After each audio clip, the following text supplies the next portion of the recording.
अस्सलाम वालेकुम dear friends, उम्मीद है आप सब खैरियत से होंगे। हमारा आज का जो लेक्चर है, lecture number 2, Pakistan penal code, section number 31 से 52 तक डेफिनेशन क्लासेस आज हम क्लियर करेंगे। सबसे पहले कि हमारे पास जो सेक्शन नंबर 31 है, लास्ट टाइम हमने सेक्शन नंबर 30 तक डिस्कस किया, आज हमने सेक्शन नंबर 31 से ऑनवर्ड डिस्कस करना है। अब जो सेक्शन नंबर 31 है वो क्या कहता है? सेक्शन नंबर 31 कहता है कि words referred in act include illegal omission. In simple word ये बात कर रहा है किसकी? इलीगल ओमिशन की। अब ये इलीगल ओमिशन क्या है? देखें, एक होता है एक्ट और एक होता है ओमिशन। इन दोनों में डिफरेंस ड्रॉ करें। मिसाल के तौर पे मैं जो है यहाँ पर किसी को जान से मारूं, ठीक है, मैंने क्या किया, मैं किसी को जान से मार रहा हूँ या फिर मैं किसी से लड़ रहा हूँ। अब मेरा ये लड़ना या फिर मेरा जो है उस शख्स को जान से मारना, ये एक एक्ट है। अब एक तीसरा शख्स हमें खड़े होकर देख रहा है, उसकी एक ड्यूटी बनती है कि वो क्या करे, वो उस शख्स को बचाए, लेकिन वो उस शख्स को नहीं बचाता। वो तो कहता है ठीक है मारो, मैं तो मजे लेने के लिए खड़ा हूं यहाँ पे। अब उसका ना बचाना वो क्या है? वो ओमिशन है। अब यहाँ पर इलीगल ओमिशन की बात की जा रही है, तो इलीगल ओमिशन के बारे में ये कह रहा है, in every part of this code except where the contrary intention appears from the context word refer to the act extend to the illegal omission. In simple manner ये कह रहा है कि इस कानून के अंदर जहां जहां बात की गई है, जहां पर वो जस्टिफाइबल नहीं है, उससे हटके जितने भी, अगर कोई भी शख्स कुछ छोड़ देता है, यानी कि उसकी कोई ड्यूटी बनती थी कि वो वहाँ पर कुछ एक्ट करे, वो वहाँ पर जो है कोई ना कोई काम करे और उसने नहीं किया, वो इलीगल ओमिशन है। लेट सपोज, मिसाल के तौर पे इसको अगर हम और क्लैरिटी दें तो ए है और बी है। क्या है? ए और बी। अब क्या होता है कि बी क्या करता है? बी जो है चोरी करके घर से निकलता है ए के। अब ए जो है बी के पीछे भाग रहा है चोर चोर चोर करते हुए। अब यहाँ पर मिस्टर सी ये देखता है कि बी ने ए की चोरी की और मिस्टर सी भी उसके पीछे भागा और उसको पकड़ लिया।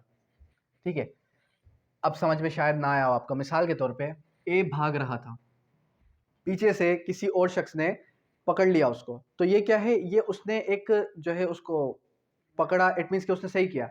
लेकिन अगर यहाँ पर क्या हो, सी हो एक पुलिस वाला, और सी क्या करे, सी जो है वो देख रहा है कि ए भाग रहा है, किस लिए? क्योंकि ए बी ने ए का मर्डर किया। बी जो है ए का मर्डर करते भाग रहा है। अब सी एक पुलिस वाला है, उसकी ये एक ड्यूटी बाउंड है सी के उसको वो अरेस्ट करे, और वो उसको अरेस्ट नहीं करता, इट मीन्स के he has done illegal omission. मिसाल के तौर पे कि ए बी जो है भाग रहा है और बी के पीछे X Y Z A B C ये सब भाग रहे हैं, और यहाँ पर मिस्टर बी आ जाता है। मिस्टर बी की जगह मिस्टर सी को पकड़ लेते हैं और पकड़ के उसको मारना पीटना शुरू कर देते हैं। तो ये क्या, ये जस्टिफाइबल बाय लॉ है, क्योंकि उसने उसको पहचाना नहीं। आ रही बात समझ में? तो इन सिंपल मैनर अगर इसको हम थोड़ा और सिंपल करें तो इलीगल ओमिशन का मतलब क्या है कि एक शख्स की कोई ड्यूटी बनती हो और वो शख्स वो काम ना करे, that means he has done illegal omission. उसके बाद आर्टिकल सेक्शन नंबर 30 जो हमारे पास 30 है, 31 बिल के बारे में, सॉरी ये जो है 31 नहीं है, ये 32 है। अब 31 को अगर हम डिस्कस करें तो विल के बारे में बात करता है कि विल क्या होती है। ये सेक्शंस आगे पीछे हो चुके हैं। अब सेक्शन 31 कहता है विल के बारे में। विल क्या होती है? The word will denotes any testimony the word will denotes any testimony document. मिसाल के तौर पे अगर कोई शख्स क्या करे, वसीयत लिखे, उसको विल कहा जाता है। बस आपने ये याद रखना है। उसके बाद है आर्टिकल 33 बात करता है एक्ट और ओमिशन की, कि एक्ट और ओमिशन दोनों में डिफरेंस क्या है। जो मैंने अभी आपको डिफाइन किया वो एक्ट और ओमिशन भी था और इलीगल ओमिशन भी था। एक्ट का मतलब क्या होता है? अगर कोई शख्स कोई जुर्म करे, कोई शख्स क्या करे, कोई काम, उस ड्यूटी बाउंड हो कि वो क्या जो है वो उसको मारे, या फिर मिसाल के तौर पे लेट सपोज के ए है और बी है। अब ए बी आपस में लड़ रहे हैं, उनका लड़ना क्या है? उनका लड़ना एक्ट है। और सी का उन दोनों को रोकना, सी का उन दोनों को अलग करना, सी का उन दोनों को रोकना, ये क्या है? ये जो है अगर सी ऐसा नहीं करता तो ये ओमिशन, अगर सी ऐसा कर लेता है तो वो ओमिशन नहीं कहलाएगा। उसके बाद सेक्शन नंबर हमारे पास 34 है, जिसको हम कहते हैं कॉमन इंटेंशन। अब कॉमन इंटेंशन होती क्या है? कॉमन एक बहुत ही बेसिक क्वेश्चन इज होता है द वर्ड्स में main difference between common intention and common object. Common intention क्या होती है? मिसाल के तौर पे दो से ज़्यादा लोग क्या करते हैं, एक ही इंटेंशन के साथ किसी का मर्डर करने के लिए निकले, ठीक है। अब लेट सपोज के 5 पर्सन है, घर से निकले, ठीक है। इसमें से क्या है, जिसमें ए है, बी है, सी है, डी है और ई है। मर्डर किसका करने जा रहे हैं? एक्स का। अब यहां पर क्या होता है कि ये चारों में से दो बंदे घर के बाहर खड़े हैं, दो बंदे इसके साथ खड़े हैं और ई जो है इसका मर्डर करता है। तो इनके ऊपर सेक्शन 34 एप्लीकेबल होगा, क्योंकि ये सब के सब इनकी इंटेंशन क्या थी? एक्स को मारने की। एक ही इंटेंशन के साथ ये जो है घर से निकले हैं। किसके साथ? एक ही कॉमन इंटेंशन के साथ ये घर से निकले। उसके बाद अगर हम डिफरेंस ड्रॉ करें, the what main difference between article section number 34 and 149। 149 common object में और कॉमन इंटेंशन में मेन डिफरेंस क्या है? कॉमन ऑब्जेक्ट ये कहता है कि 149 creates the distinctive offence, deals with the offence alone. वो सिर्फ एक ऑफेंस के बारे में बात करता है। उसके बाद being the member of unlawful assembly one becomes liable. एक अनलॉफुल असेंबली है, क्या है? अनलॉफुल असेंबली है। अब अनलॉफुल असेंबली का कोई अगर मेंबर हो जाता है तो उसके ऊपर 149 लग जाएगा, ठीक है। और उसके बाद अगर कॉमन इंटेंशन की बात की जाए तो common intention pre arranged plan. Common intention क्या है? कॉमन इंटेंशन के अंदर प्री प्लानिंग है, प्री प्लानिंग है। इसके अंदर कोई प्री प्लानिंग नहीं है। लेट सपोज क्या होता है कि ये A B C D E X का मर्डर करने गए, यहाँ पे जो है क्या है, मिस्टर एफ मिल जाता है और मिस्टर एफ ये बोलता है कि आप यहाँ पर क्या कर रहे हैं, आप यहाँ पर क्या कर रहे हैं, आप यहाँ पर एक्स का मर्डर करना है, ठीक है मार दो। तो ये किसके अंदर हो सकता है? ये कॉमन इंटेंशन के अंदर फॉल नहीं करेगा, कॉमन ऑब्जेक्ट के अंदर फॉल कर सकता है। या फिर कुछ लोग क्या करते हैं, कुछ लोग जो है किसी गवर्नमेंट इदारे के अंदर एक साथ अंदर जाते हैं और उनको रोकते हैं कि आपने ये काम नहीं करना। अब गवर्नमेंट का कोई इदारा था, उस इदारे के अंदर सब जो है सब के सब जो है मिल के वहाँ गए, वहाँ पर कुछ लोग खड़े थे और कुछ लोग जो खड़े थे वो भी उनके साथ मिल गए। तो उन लोगों का उनके साथ मिलना, उनके ऊपर 149, ठीक है। और जो लोग प्री प्लानिंग करके आए थे उनके ऊपर 34। उसके बाद 35 क्या कहता है? सेक्शन 35 कहता है when such an act criminal by reason of being done with the criminal knowledge or intention, when an act with the criminal only reason by reason or it's being the criminal knowledge of intention is done by several person, each of such person is who joins act with such knowledge or intention is liable। कह रहा है कि कुछ लोग हैं, उनके साथ कुछ और लोग मिल गए हैं, उनके साथ कुछ और लोग मिल गए, जो लोग उनके साथ मिले उनके ऊपर भी सेक्शन 35 ये कह रहा है कि हमारे पास जो क्रिमिनल नॉलेज है, इंटेंशन है, तो वो इंटेंशन उनकी भी थी। जाहिर सी बात है, लेट सपोज मैंने जैसे आपको एग्जांपल दी कि ये चारों के चारों जो है पांचों के पांचों एक्स का मर्डर करने गए, ई मिल गया, तो इसके ऊपर 35 ये कहता है क्रिमिनल लायबिलिटी इसकी भी बनती है। 36 ने ये बात की effect caused partially by act partially by omission. कह रहा है कि अगर कोई एक्ट है, कोई ओमिशन है, किसी का मर्डर हुआ, क्या हुआ? एक्स का मर्डर हुआ किसी के एक्स से और किसी के ओमिशन से। हो सकता है कि अगर वाई वहां पर उसको बचाने की कोशिश भी करता तो मिस्टर एक्स बच जाता। या फिर लेट सपोज के ए जो है एक्स को मारने जा रहा है और वहां पर पुलिस वालों को वो ये कह दे कि मैं इसका इस टाइम पे मर्डर करूंगा तो आप मेरे इर्द गिर्द मत आइएगा।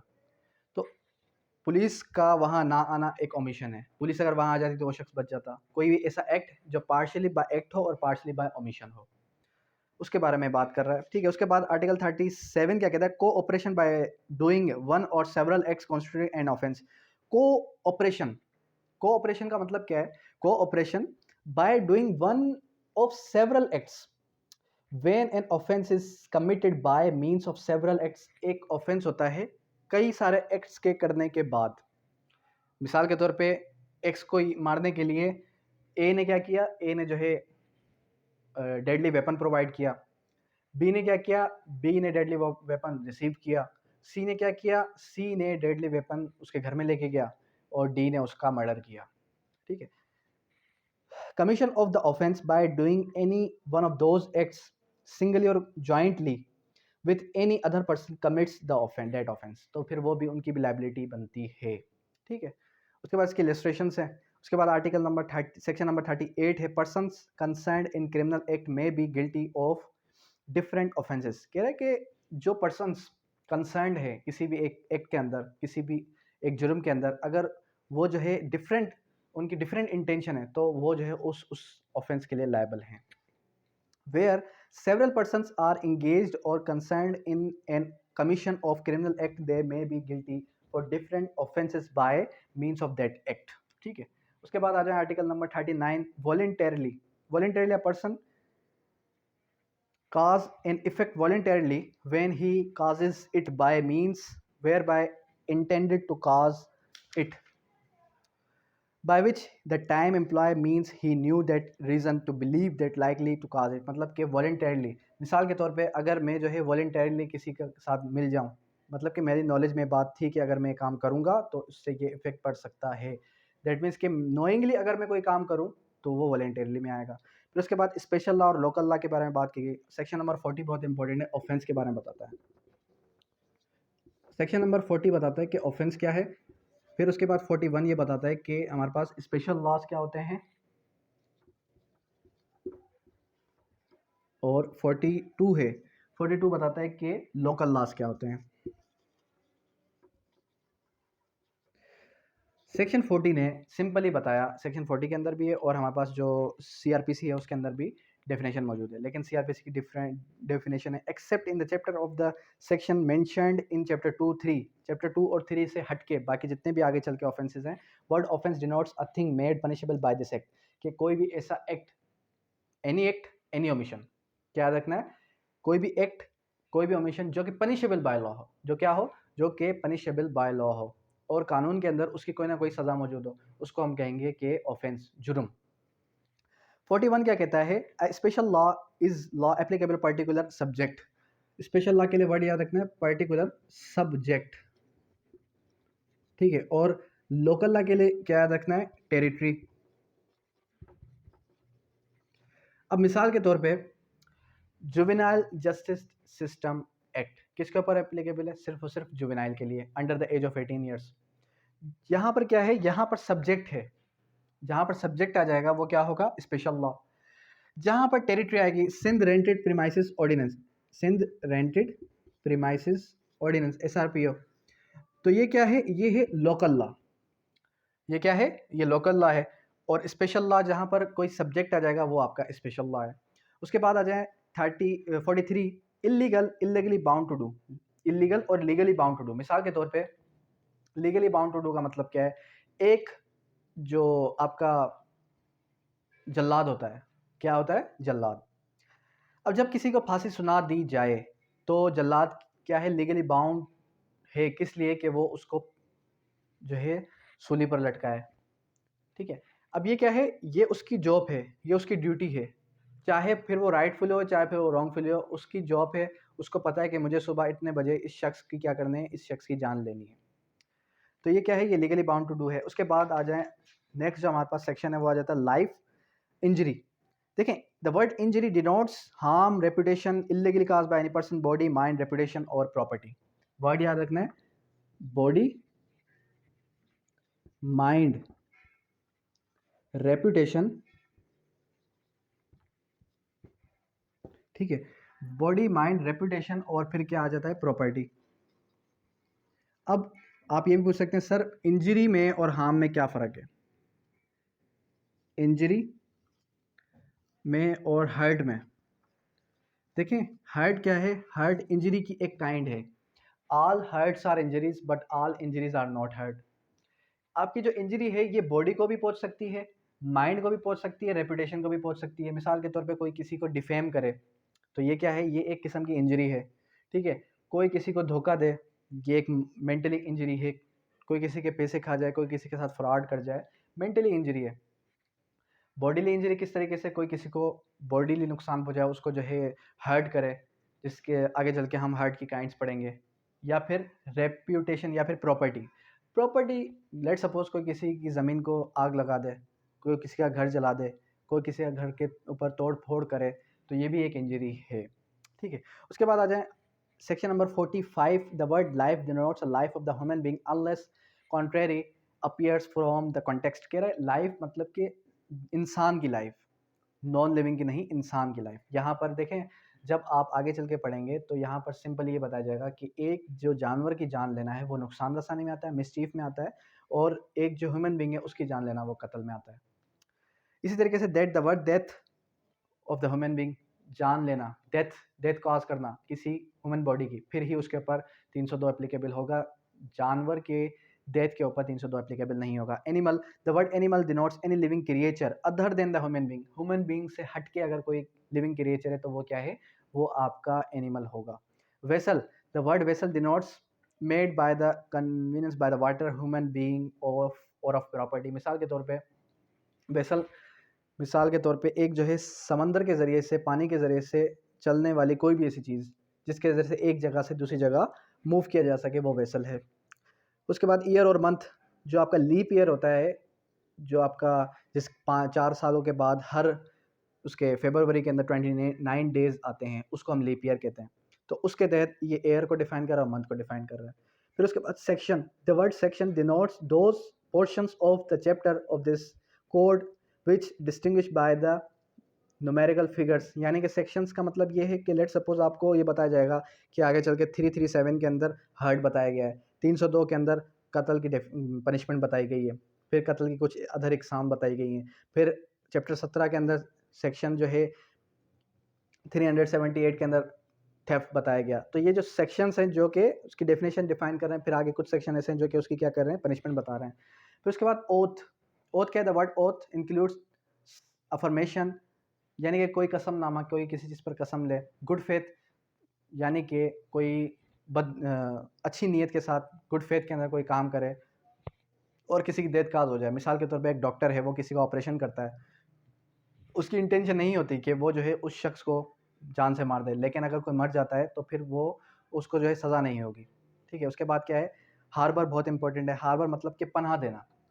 52 के अंदर, 52A के अंदर, 52A के अंदर याद रखना है, हार्बर, हार्बर का मतलब क्या है, पनाह देना किसी को। अगर आप किसी चोर को, अगर आप किसी मुजरिम को, अगर आप किसी कातिल को अपने घर के अंदर पनाह देते हैं तो आपको भी सज़ा होगी, ठीक है। लेकिन अगर एक हस्बैंड अपनी वाइफ को पनाह देता है या वाइफ अपने हस्बैंड को पनाह देती है अपने घर में, तो वो हार्बर के अंदर काउंट नहीं होगा, उनको सज़ा नहीं हो सकती। तो ये था हमारा आज का ये चैप्टर, जिसके अंदर आज हमने क्लियर की सारी डेफिनेशन, बेसिक डेफिनेशन। कल हम जो है पनिशमेंट की काइंड्स पढ़ेंगे और पनिशमेंट वाला चैप्टर क्लियर करेंगे। अब यहाँ तक किसी भी किस्म की कोई भी क्वेरी, कोई भी क्वेश्चन है तो आप कर सकते हैं। Thank you, that's all.